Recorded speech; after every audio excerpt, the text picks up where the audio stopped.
भाई प्लीज अपना बाहर निकालो, मैं तुम्हारी बहन हूँ। मैं तुमको कितना शरीफ समझती थी, लेकिन भाई ने मेरी एक न सुनी। और जो जो उनके मन में था वह सब उस दिन भाई ने मेरे साथ किया। आखिर यह सब कैसे हुआ, वह सब बताऊंगी आपको इस कहानी में। मेरा नाम सोनम है और मैं दिल्ली की रहने वाली हूँ। मेरी उम्र 20 साल है। लोग कहते हैं कि मैं दिखने में काफी सुंदर हूँ और शायद इसीलिए मोहल्ले के लड़के अक्सर मुझे लेकर बातें करते हैं। लेकिन हमेशा इशारों में मेरा परिवार में मैं, मेरा छोटा भाई और मम्मी है। मेरी मम्मी स्कूल टीचर है। मैं और मेरा भाई दोनों कॉलेज जाते हैं। यह 3 महीने पहले की बात है। उसी दिन सोमवार था। मैं घर में अकेली थी और कुछ करने का मन नहीं हो रहा था। मैं मोबाइल देखने लगी, शायद कुछ दिल बहल जाए। तभी मम्मी का फोन आया। उन्होंने कहा आज मुझे आने में देर हो सकती है। मैंने कहा ठीक है मम्मी, आप आराम से आओ। उसके बाद मैं बिस्तर पर लेट गई और कब नींद आ गई पता ही नहीं चला। अचानक से मेरी नींद खुली तो मुझे लगा जैसे कोई मेरे पास बैठा हुआ है। मुझे महसूस हुआ कि कोई धीरे धीरे अपनी उंगली से मुझे छू रहा है। पहले तो मुझे समझ ही नहीं आया कि ये क्या हो रहा है, लेकिन जैसे ही मैं हल्के से अपनी आंखें खोली मैं एकदम से चौंक गई। मेरा छोटा भाई, जिसे मैं हमेशा मासूम और शरीफ समझती थी, वही मेरे पास बैठा था। मुझे यकीन नहीं हो रहा था कि वह यह सब कर सकता है।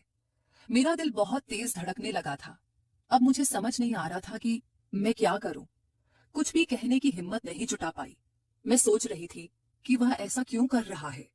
क्या उसने कभी ऐसा कुछ सोचा भी था मेरे बारे में, या फिर यह सिर्फ एक गलती थी। उसी पल मेरे मन में बहुत सारे ख्याल आ रहे थे।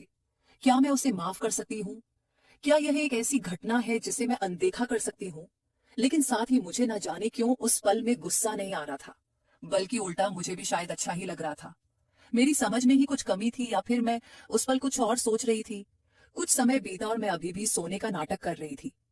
तभी अचानक महसूस हुआ कि भाई मुझे हल्के से जगाने की कोशिश कर रहा है। उसकी उंगलियां मेरे कंधे पर हल्के से छू रही थी, लेकिन मैंने अपनी आंखें नहीं खोली। मैं जानती थी कि मैं पूरी तरह से जाग रही हूँ, लेकिन वह शायद सोच रहा था कि मैं गहरी नींद में हूँ।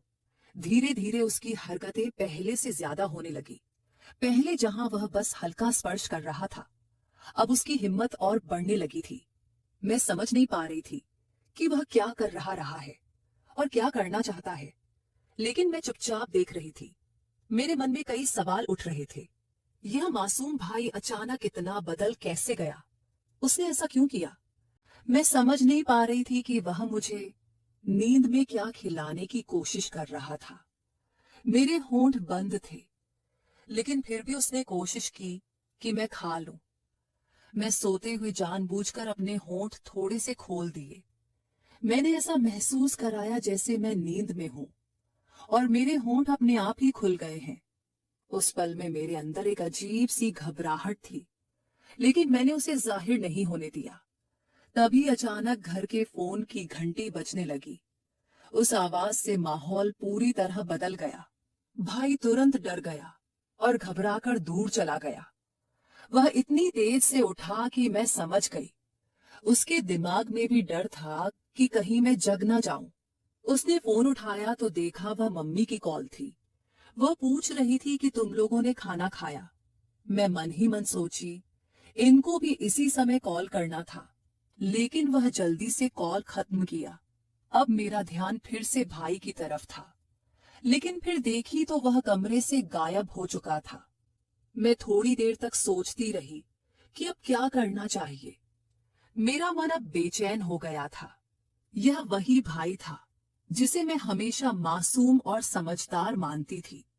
वह अचानक इतना कैसे बदल गया? क्या मैं उससे इस बारे में बात करूं या इसे अनदेखा कर दूं? बहुत देर तक मैं अपने विचारों में उलझी रही। मैंने सोचा कि अगर मैं इस पर कुछ नहीं करती तो शायद यह घटना फिर से हो सकती है, लेकिन अगर मैं उसे कुछ कहती हूँ तो हमारे बीच का रिश्ता हमेशा के लिए बदल जाएगा। फिर मुझसे और रहा नहीं गया। मेरे मन में उथल पुथल मची हुई थी और मैं भाई से बिना बात किए खुद को रोक नहीं पा रही थी। मैं उसके कमरे की तरफ गई। भाई का कमरा अलग था, जहां वह अक्सर पढ़ाई करता है। मुझे समझ नहीं आ रहा था कि मैं उससे क्या कहूंगी, किस तरह इस पूरे वाक्य का सामना करूंगी। जब मैं भाई के कमरे के पास पहुंची तो दरवाजा आधा खुला हुआ था। मैंने धीरे से अंदर झांका। फिर मैंने जो देखा उसने मेरी आंखें पूरी तरह से चौड़ी कर दी। भाई बिस्तर पर लेटा हुआ था और वह अपने हाथों से कुछ ऐसा कर रहा था जिसे देखकर मैं पूरी तरह से हैरान रह गई। मेरे दिल की धड़कन तेज हो गई। मैं कुछ समझ नहीं पा रही थी। मेरा मासूम और सीधा साधा भाई, जिसे मैं अब तक सिर्फ एक बच्चे की तरह देखती थी, वह ऐसा कर सकता है, मैंने कभी सोचा भी नहीं था। करीब 10 मिनट तक मैं बस दरवाजे पर खड़ी देखती रही। मेरे दिमाग में कई सवाल उठ रहे थे। आखिर उसे क्या हो गया है? क्या वह सच में ऐसा कर रहा है या फिर मैं किसी भ्रम में हूं? मैं खुद को शांत करने की कोशिश की, लेकिन मेरी आंखें उसी पर टिकी हुई थी। मुझे पता था कि मुझे कुछ करना चाहिए या कुछ कहना चाहिए, लेकिन मेरे अंदर से आवाज नहीं निकल रही थी। मैं जिस भाई को अब तक मासूम समझती थी, वो मेरे सामने बिल्कुल अलग रूप में था। उसे इस हालत में देखकर मुझे एहसास हुआ कि शायद उसने बचपन से कुछ ऐसा देखा या महसूस किया है जिसके बारे में मैंने कभी सोचा ही नहीं। मेरे मन में उसके प्रति नफरत नहीं आई, बल्कि मैं उलझन में थी। मैं समझ नहीं पा रही थी कि यह मेरी कोई गलत फहमी है या फिर कुछ और। मैंने धीरे धीरे दरवाज से हटने का फैसला किया। मुझे नहीं पता था कि अगर मैं उसे इस हालत में टोकूंगी तो बीच क्या होगा। मैं मन ही मन सोचने लगी कि उसने मेरे साथ कुछ गलत कर दिया तो उतने में उसने मुझे देख लिया और फिर वही हुआ जिसका मुझे डर था। दोस्तों, उसके बाद मेरे साथ जो भी हुआ वह सब आपको वीडियो के अगले भाग में सुनने के लिए चैनल को सब्सक्राइब जरूर करें और कहानी अच्छी लगी हो तो लाइक और शेयर करें। धन्यवाद।